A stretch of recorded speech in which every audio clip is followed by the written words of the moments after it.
to welcome you again to the Griot Institute for Africana Studies Spring Lecture Series, Jonestown Reconsidered. Tonight our speaker is Julia Scheeres, and I am pleased to present our Associate Dean for the College of Arts and Sciences, and a professor in the Mathematics Department, Lynn Bryfogle, to do her introduction. Our next, I don't want to say talk, Bob, what should I call next week? Presentation? Well, it's a class, the Jonestown class will respond to their study of the Jonestown event. Okay. Okay, so our next Wednesday, April 10th, in the Terrace Room, will be the Jonestown class's response to the Jonestown narrative. Yep. And then our final speaker for the series is Stephen Jones. He'll be here on April 17th, and we hope to have you all with us then. So without further delay, Professor Bryfogle, thank you. Thank you and welcome. It is my pleasure and honor to introduce tonight's speaker, Julia Scheeres. She holds a bachelor's in Spanish and a master's in journalism. One thing I didn't know before, her bachelor's is from Calvin College in Grand Rapids, Michigan. My bachelor's is from Hope College. Oh gosh, interesting. Just down the road. After reading the wonderfully written real-life story of 5 interesting and authentic people who were part of Jonestown, I was excited to meet the author and hear about her process about writing this book. Let me just say that in preface that this is not her first book. She has a New York Times best-selling novel, memoir, that is called Jesus Land. And after earlier today, I am looking forward to reading that one as well, because she talked about that. So twice today, I had the opportunity to listen and learn from Julia. And I know that tonight you will have a great pleasure listening and learning from her. Please welcome me, or please join me in welcoming Julia Scheeres to discuss her most recent book, 1,000 Lives, The Untold Story of Jonestown.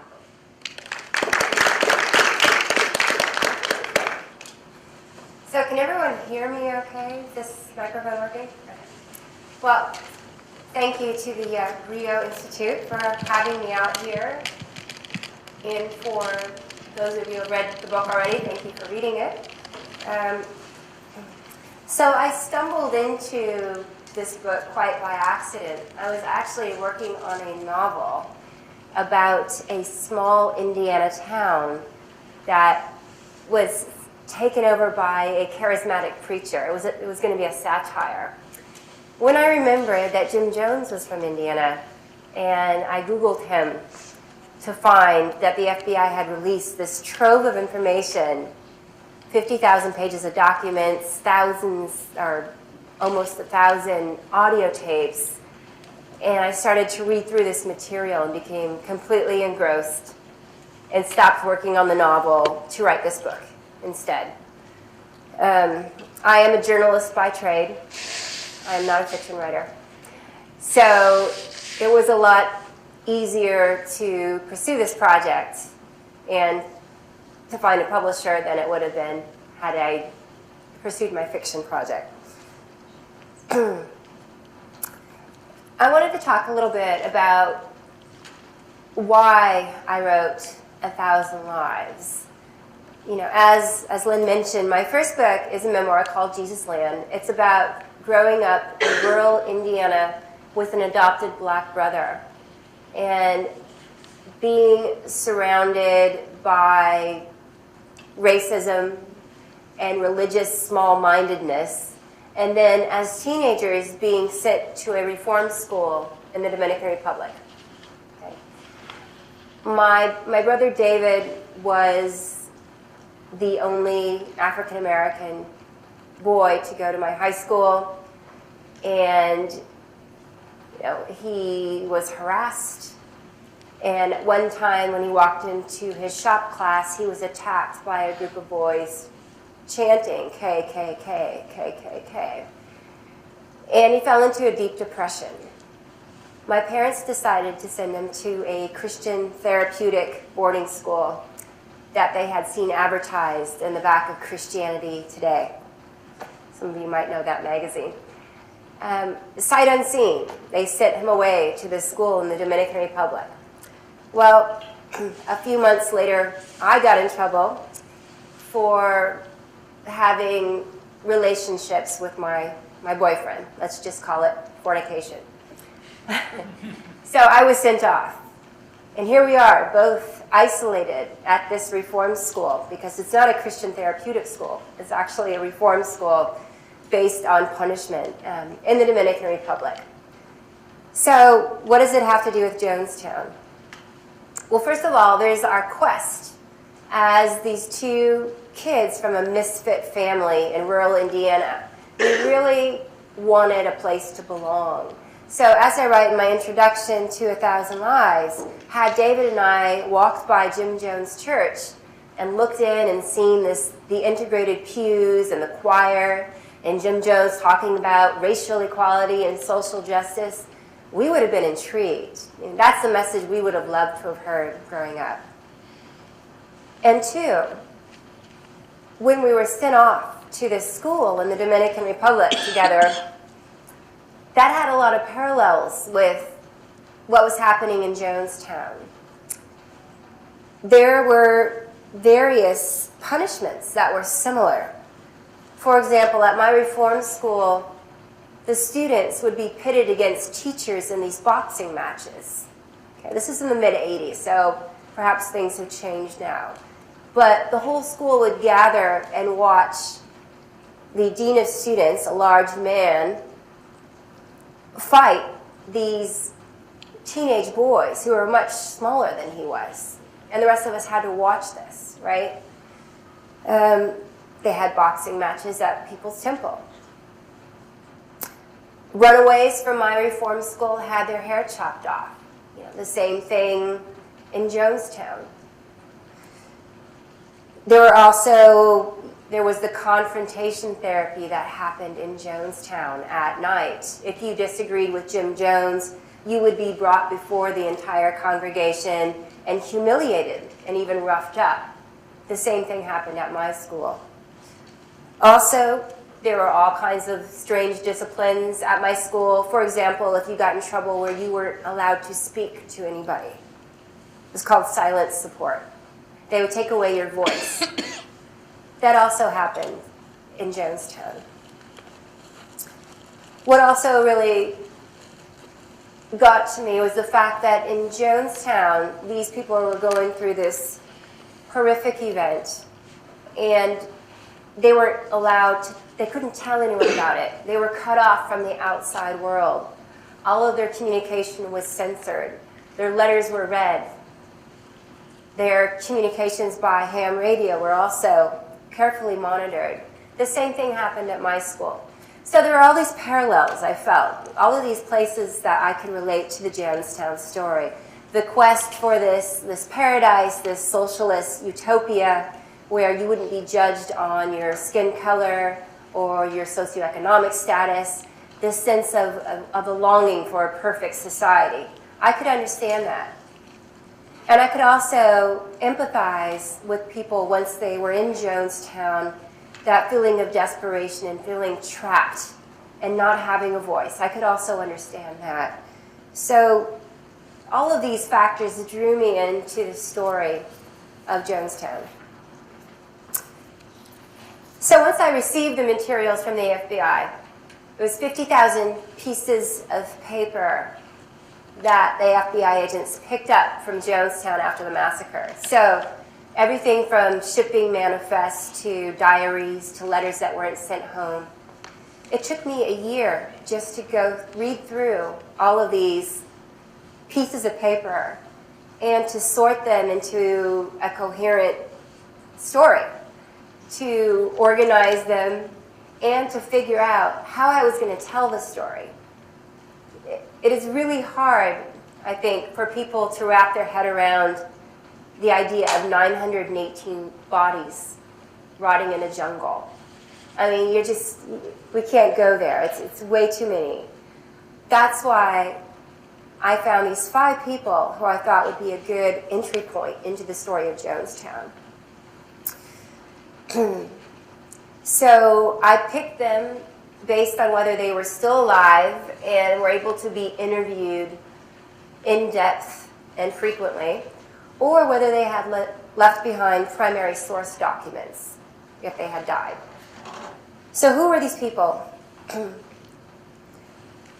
One, Hyacinth Thrash, an older African-American woman from the South. And she believed that Jim Jones was a healer who had cured her of her breast cancer. Jim Jones lured a lot of people to his church by pretending to be a healer through these staged healings. If you go to my website, you can see one of the healings that he staged of a woman, coming out in a wheelchair with a cast on her leg. And too much fanfare, he cuts off the cast and she goes dancing through the aisles. His inner circle knew that these feelings were faked. But this is one way that he gathered people into his church. So Hyacinth Thrash, elderly African-American, believed that Jim Jones had this power. 2, Edith Roller, college educated, had an MFA from San Francisco State College. And she was white, but she believed in social justice. Her father was a coal miner in Colorado, and she'd seen him struggle with the other coal miners to try and have decent working conditions, a living wage, safe working conditions, and then die this painful death from inhaling the particles in the coal mines. So she had a keen sense of social justice. 3rd, Stanley Clayton, a young black man from Oakland from a broken home, pissed off at the world. What did Jim Jones represent for him? Jim Jones represented with his message of social justice and very almost militant sense of equality. This is what a young black man like Stanley Clayton wanted to hear. It wasn't just talk. He went to Jim Jones' church, and there are people, blacks and whites sitting side by side in the choir. Everyone's socializing. There is no social order. Everyone is equal. Jim Jones took in Stanley Clayton when he was homeless. He provided him with food and shelter.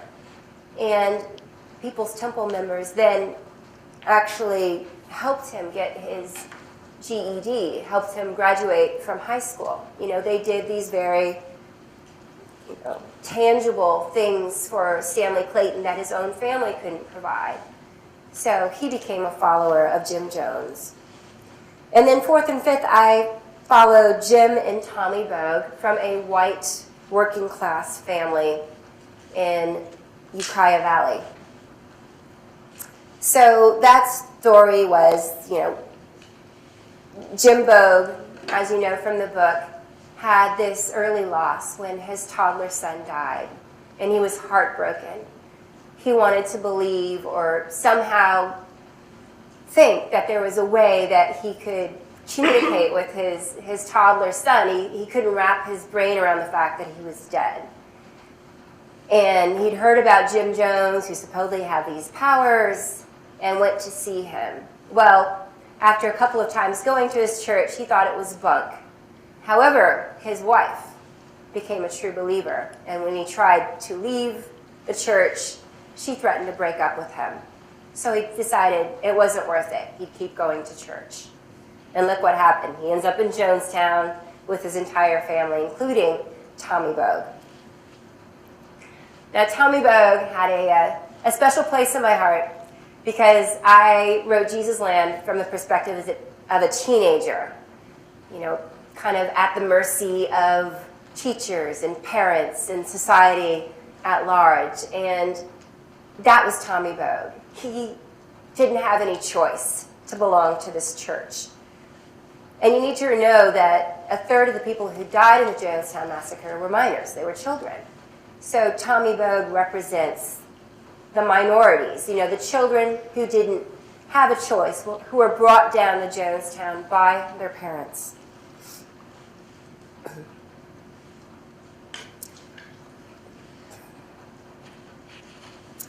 Another thing, I wanted to tell the story of Jonestown from the perspective of ordinary members. Jim Jones wanted to go down in history. That is why he orchestrated this mass murder. I don't call it suicide because the central argument of my book is that this was mass murder. These people didn't have a choice. They were either coerced that final night at gunpoint to drink poison, or if they did so willingly, it was because Jim Jones made them believe that they had no other option. That's why I call it mass murder. So I wanted to tell the story of Jonestown from 5 people who were ordinary members of Jonestown and who in fact went to Jonestown because they were excited about going there and being part of this great experiment. They were going to create this utopia where there would be, again, no racism, no sexism, no classism. And they were going to live in harmony with the earth. All good things. Of course, once Jim Jones got them down there, took away their passports and their money, then he started to talk to them about his plan of revolutionary suicide. But they went down there with the best intentions. They didn't go down there to commit suicide, to kill themselves or their children. And he told them that if they didn't like it, they could return to California. Well, what happened? My book makes it pretty clear that that was not an option. So, while people in the leadership in the inner circle of Jim Jones's church knew that he had this desire to kill people from even back in San Francisco in the early 70s, the rank and file members had no knowledge of that. They were completely drawn into this sense of, providing a better life for themselves and their children, and thinking that they had the option to leave. So I wanted to present the book from the perspective of an ordinary member of Jim Jones' church. And I wasn't interested in writing about the leadership or about Jim Jones. I mean, he wanted to be famous. He is famous, right? In fact, every time I had to write about Jim Jones in my book, I would get very impatient and agitated, and I felt like I was complying with his wish to be famous. And my publisher made me go back at certain points of the book and well, you got to tell more about Jim Jones, give more about his background, and I had to grit my teeth and do it. But I found him to be a very boring person.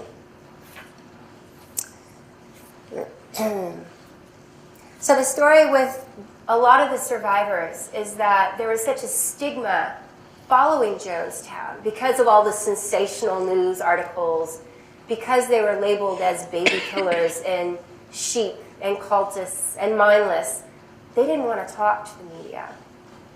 And I had a hard time persuading Tommy Bogue to talk to me.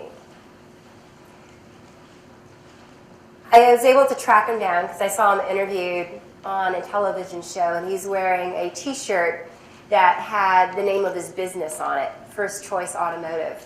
And so I was able to track him down at his mechanic shop and call him up and ask to interview him. And he said no, only if I paid him a lot of money. And I said, well, this isn't checkbook journalism. I don't pay for interviews. And then he basically hung up the phone on me. So I sent him a copy of my first book, of Jesus Land. And then he got back to me about a week later and said, okay, you and I have some things in common. I'll talk to you. So that was the start of a great relationship with Tommy. He lives about an hour north of me in Berkeley, California. And he's really a great guy. Because he was a child, he doesn't have the same sense of guilt as a lot of the adult survivors do, because, he was down there, he was brought down there by his parents. It wasn't his choice. And he had a lot of great stories, especially about before Jim Jones came, about running around the jungle, about being friends with the local Amerindians. He's just full of stories. He was a great source, and we became very good friends. I just emailed him today and told him I was coming here to talk.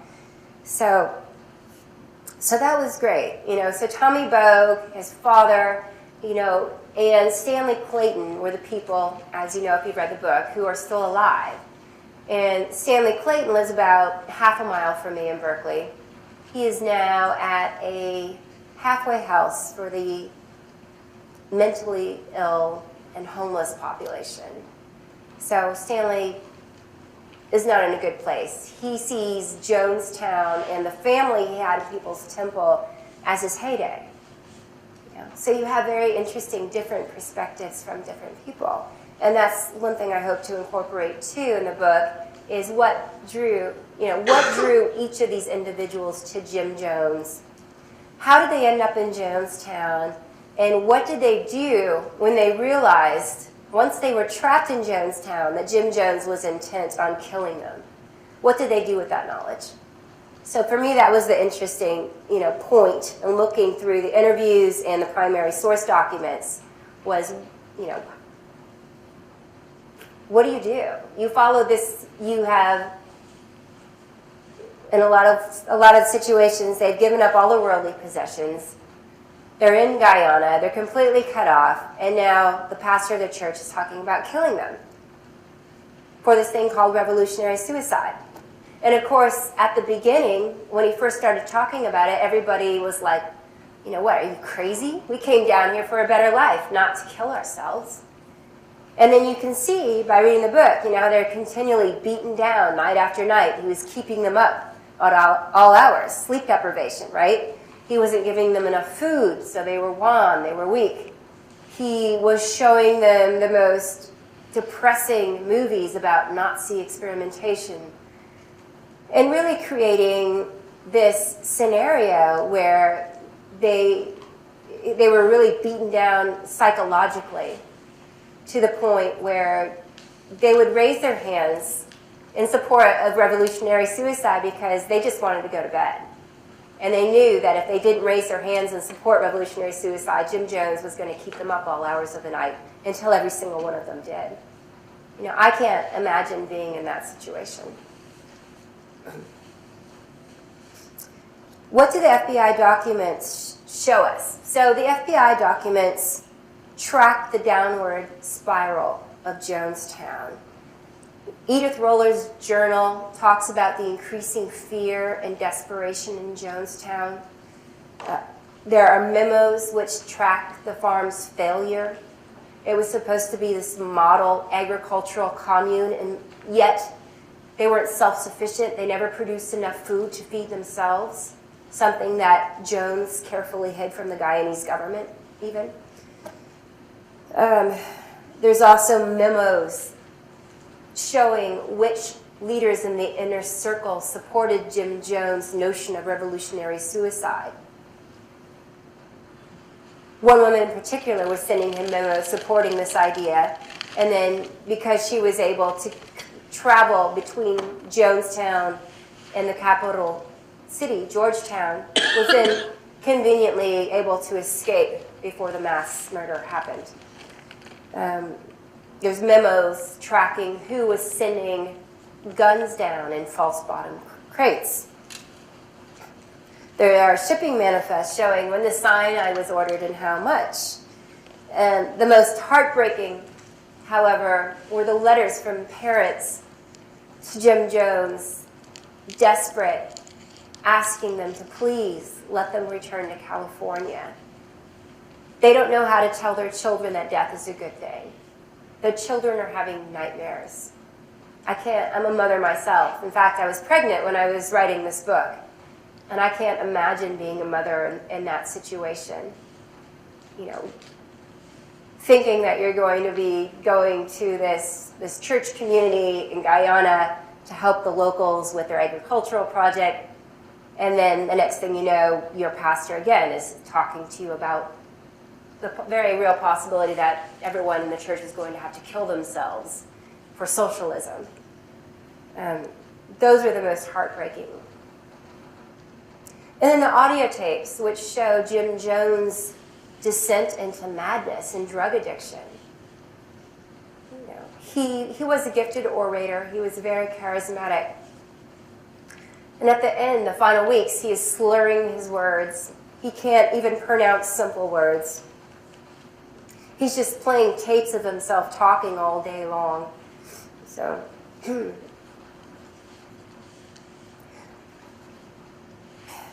again, the central argument of my book is that this was mass murder. It wasn't mass suicide. And what I tried to do was to humanize the tragedy by showing these individuals and helping readers hopefully understand a little bit more about what happened by showing you how these individual people ended up in Jonestown and what their reaction was to Jim Jones' increasing insanity and desire to kill them, how they reacted to that. Another thing I asked my publisher to do was to print photographs of Jonestown residents inside the book. So you can do that. You can look at these pictures and you have black, white, old, young. I mean, they're normal looking people, right? I think people have this idea that of the Jonestown, that it was a big cult, that they were abnormal, they were monsters in some way, because this is the way they were depicted in the press right after the massacre. And what I hoped to achieve in this book was to have people have a little bit more empathy for their plight and what happened in Jonestown, to see that they weren't monsters, they were regular people who, like you and I, wanted the best for their families and wanted a better life. That's it. So now I'll open it up for questions.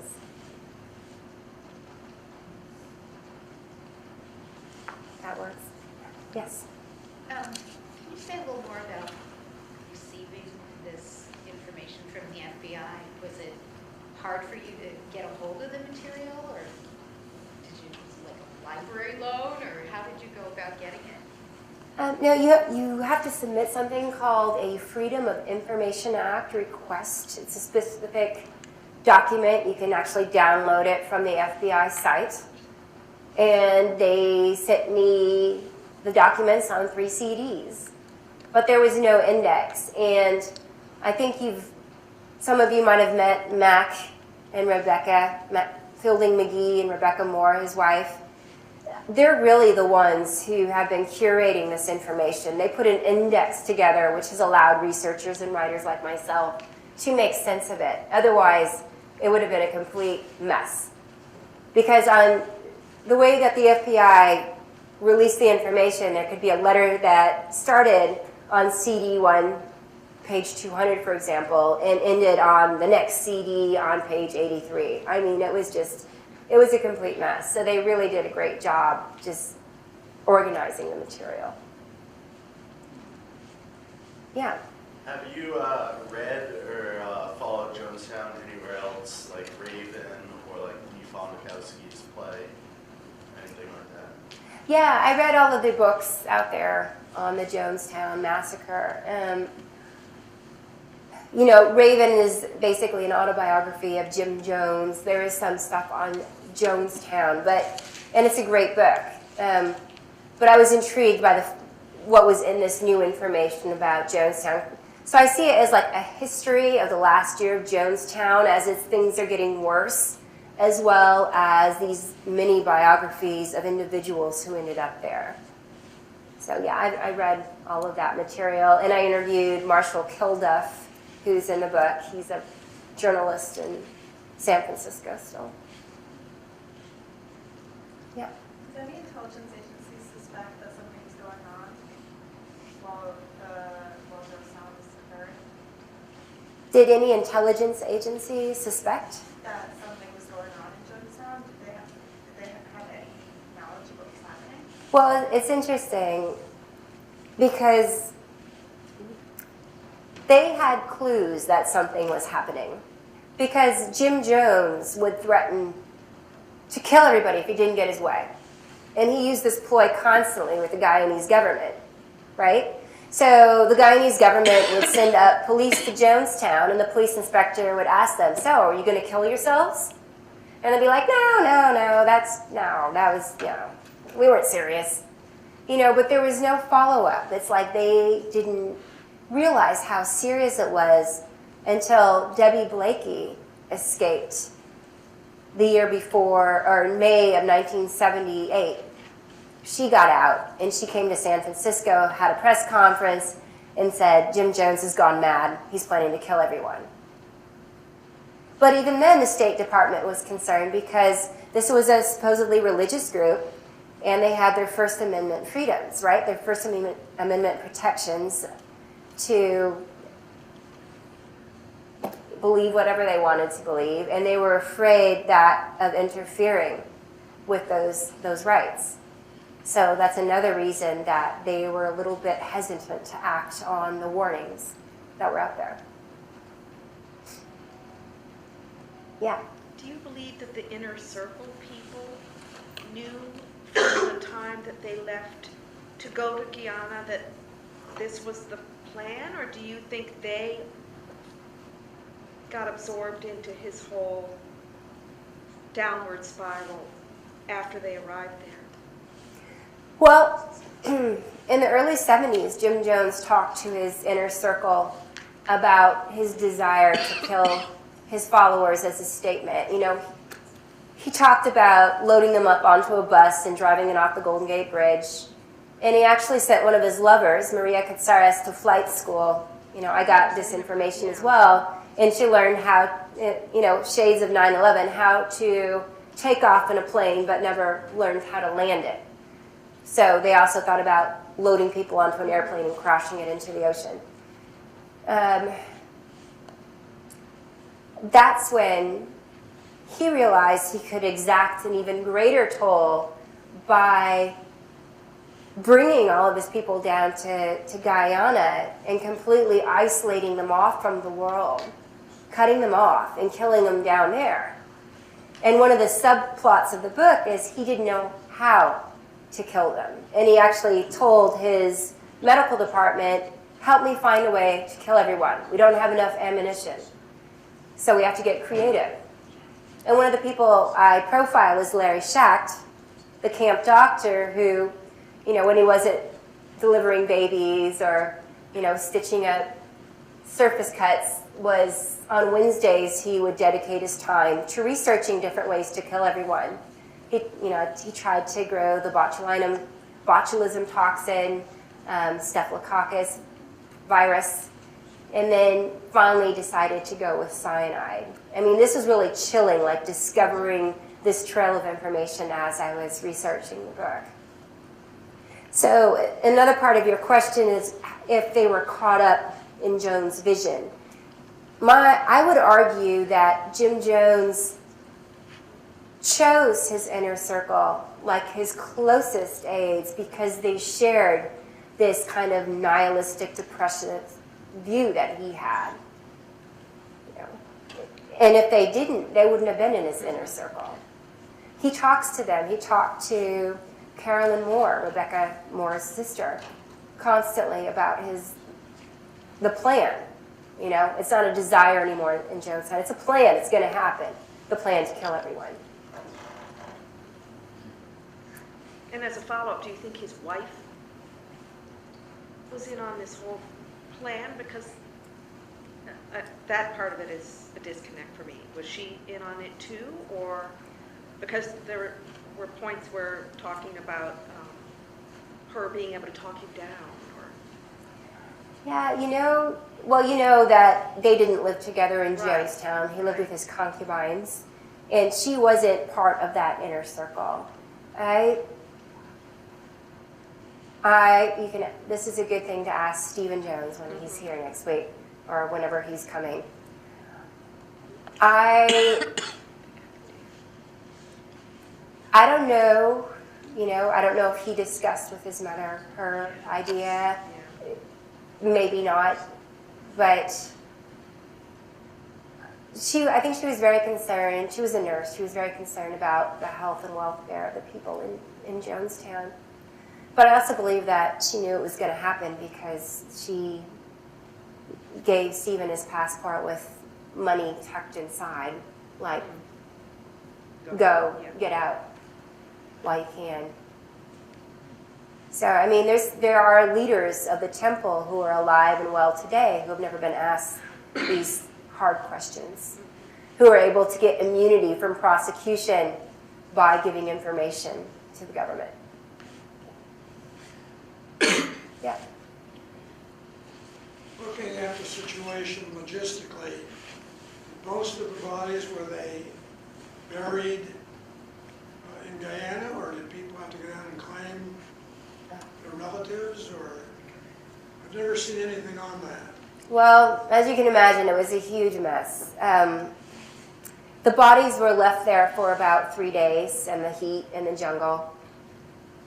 And the U.S. government was pressuring Guyana to bury them where they lay, in Jonestown. Like, just dig a big hole and bulldoze the bodies in there. And Guyana didn't want to have anything to do with that plan. It's like, these are American people, get them out of here. So there was this, all around, there was this sense of, you know, people not wanting to deal with this tragedy and with the bodies. So finally, the American government decided to send the army in and bag the bodies and send them back to the States, where they had to be identified and the next of kin notified. Well, what happened? A lot of the bodies were never identified because they were so decomposed that it was impossible to identify them. And especially the children. You know, most of the children ended up in a mass grave in Oakland, California. You know, where, again, they were never identified. Some were buried to a casket. And there is now a list of all of their names. There's a monument which lists all of the names of the people who died in Jonestown. But the individuals were never identified in this case. In some families, the individual was identified and they notified the next of kin, but either they were too poor to pay for the shipment of the body and the internment, so they didn't claim the body, or again, there was the stigma of not wanting to claim the body because the relative was involved in a cult and they didn't want anything to do with it. Does that answer your question? Okay. What else? Yeah. It's clear that you have an emotional connection to the events because of their similarities to what you experienced as a teenager. But you've also had to, as you say, organize all of this mass of information. So Right. how did you reconcile those two, what I would imagine to be different feelings about this single topic? So I would say what drew me to the information at first was that emotional connection. You know, it's like I could relate to this story on so many levels. You know, it seemed to pull me in. Also, I'm from Indiana. You know, Jim Jones is from Indiana, the adoption, the race, the being cut off. You know, but then I'm a professional journalist, so I know how to separate myself from my material. And, you know, going in there and actually organizing the story, I mean, it was a big challenge, like I said, a year to actually, you know, print out the material that I wanted, read a lot of boring stuff. You know, unfortunately, I don't have a copy, but I have, you know, when the materials were first released, they were heavily redacted. So that means the FBI had black lines drawn through names and identifying characters. And then as I was about to turn in the book, they released unredacted versions of the material so I could see who was doing what, who was responsible for what, who was encouraging Jim Jones to kill everyone, who was sending guns down. So it was more like a puzzle. It was like a challenge for me to tell this story. And also, it felt good to give these people a voice. I feel like they have been so maligned by history and by the media that to have these 5 individuals where I could just really, tell their experience and what the initial attraction was. It's from a very human impulse of community and idealism that brought them down to Jonestown. They weren't monsters. So, it was very satisfying to complete the project. It was emotionally difficult because I was pregnant. And here I am, concerned about everything I eat and drink, all the while writing about this mass death of 900 some people. It was pretty surreal. I think it was a worthwhile pursuit. The Yes. comment that's in the preface of your book that Jim Jones is stating in 1975 that he was willing to die for socialism and he would take 1,000 people with him. Where was that at one of his speeches at People's Temple that he said that, or was that private? That was, okay, well this is where it gets interesting. That's an interesting question. Is because he would make these allusions to this desire he had, or this idea he had of killing people. But I think because he was such a charismatic speaker, and because he appeared so caring as an individual, he was doing all these great things in San Francisco, the soup kitchen, providing work for welfare moms. He was known among the politicians. He was really well regarded as a leader.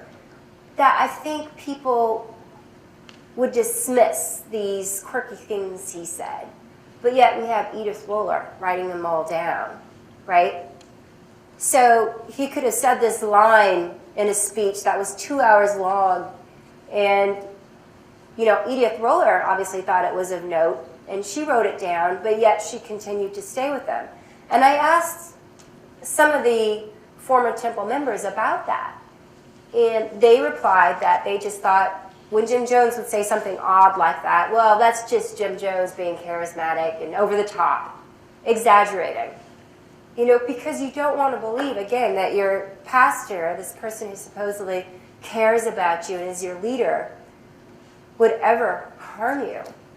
Nobody could believe that he actually had this in him.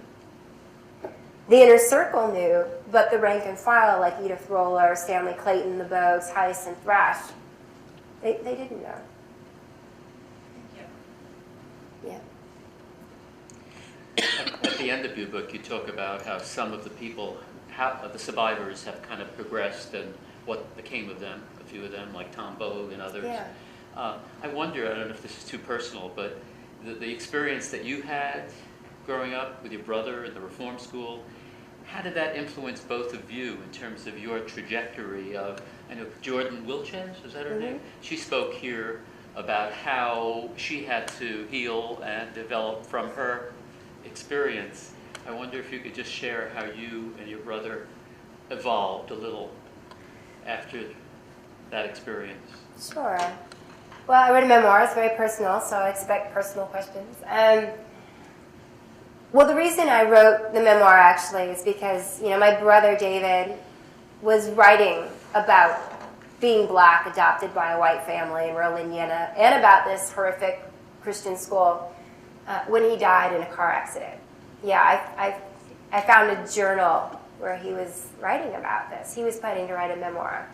So years later, I decided to become a journalist, and then I kept coming back to my early childhood and this story and decided to write the book kind of as a tribute to him, for there to be a record of his life. So he never left Indiana. However, I got the heck out. After college, I went to a small Christian college, Calvin, where my parents dictated my every move, and they wanted me to go to this school. I just left. I left the Midwest, and I went and I moved to Spain for 4 years, and it was the best decision I ever made. Just to be completely away from that community, that environment, from my parents' control, and really figure out what I wanted from life. And I think all young people should have that experience where they just go far away from home and live life and find out what they want. So that was a good thing. And then, as an adult, I now live in Berkeley, California, which is one of the most progressive cultures, towns in the United States. So I think, that's the beauty of being a grown-up, is that you can be your own boss and find where you fit in and, find your happiness, which I definitely have by moving far away from the place I grew up in.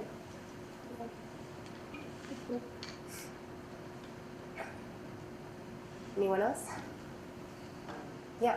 You said that you felt uncomfortable writing about Jim Jones, and I was wondering, is it the kind of sentiment that a lot of people share with, the school shootings, where, people, go in and then they kill themselves, and everyone on the news always says, it's because they want to be immortalized as these shooters, but then the news people, talk about them for hours on end through special reports. Kind of, yeah. I mean, he told Terry Buford, one of his lovers and aides, that, he said, "Mark my words, I will go down in history." And that's what has been done.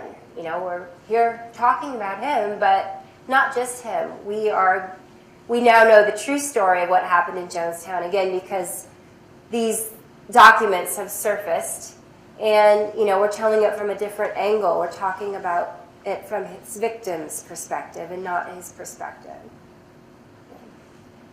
But yeah, I would. Every time I had to write about him, I would get up, I'd go get coffee, do anything, but just sit down and write about him. So, anyone else? Yeah. I was curious about your reaction and how much involvement you had working on your book with Stephen Jones. With who? Stephen Jones, as a survivor, being able to speak to how things were at the time and your impressions of Stephen Jones. He would not be interviewed by me. Neither would Tim Carter. Tim Carter was trying to publish his own book. And from what I've heard from other people in the survivor community, he thought my book somehow competed with his own publishing quest. So, but he was in the leadership anyway. I really didn't want to profile him or highlight him in the book. And Stephen Jones, it's unfortunate because in my book, I talked to Tommy Bogue, who had a negative experience with Stephen Jones. And, Hyacinth Thrash has Stephen Jones hanging boa constrictors around little children's necks. So I wasn't able to have the counterpoint to that of maybe him arguing with his father about preventing this tragedy.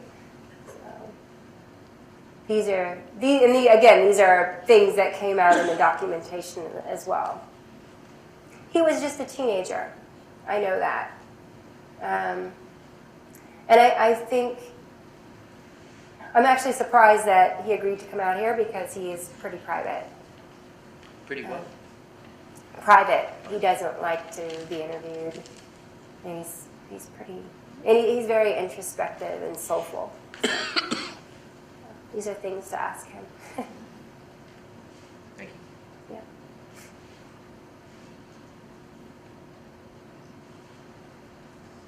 Anyone else? Is